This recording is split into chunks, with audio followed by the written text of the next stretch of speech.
तुलसी थामेगी मिहिर का हाथ और करेगी उसके साथ शादी।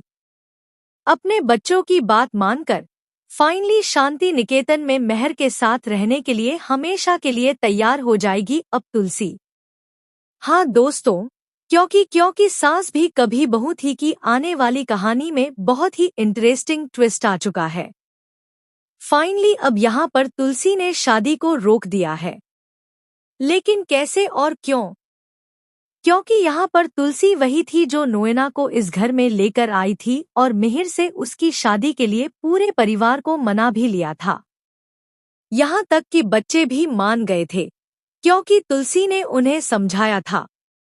लेकिन अब क्या हो गया कि तुलसी ने अचानक से शादी रोक दी और नोएना के गाल पर जोरदार थप्पड़ भी मार दिया। दरअसल तुलसी को सच पता चल जाता है कि नोएना अपनी झूठी बीमारी का नाटक कर रही है। वह झूठ बोल रही थी कि उसे ब्लड कैंसर है और अपनी आखिरी इच्छा बताकर वह मिहिर को पाना चाहती थी और उससे शादी करना चाहती थी।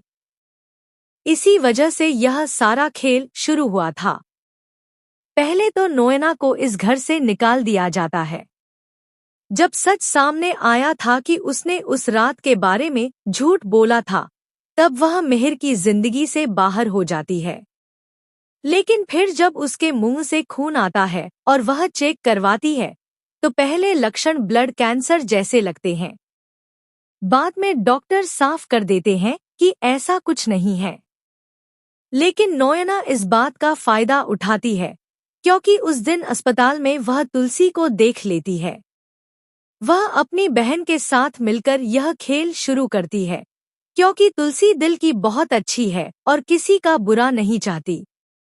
नोएना ने जिस तरह भावनात्मक रूप से तुलसी का इस्तेमाल किया, उसके बाद तुलसी नोएना और मिहिर की शादी के लिए तैयार हो जाती है।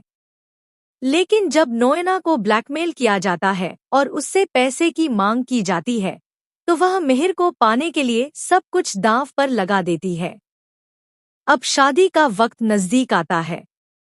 जैसे ही मिहिर और नोएना की शादी हो रही होती है और फेरे शुरू होने वाले होते हैं, तभी शांति निकेतन में तुलसी पहुंच जाती है और नोएना को एक्सपोज कर देती है, उसकी असली रिपोर्ट दिखाकर कि उसे कोई बीमारी नहीं है।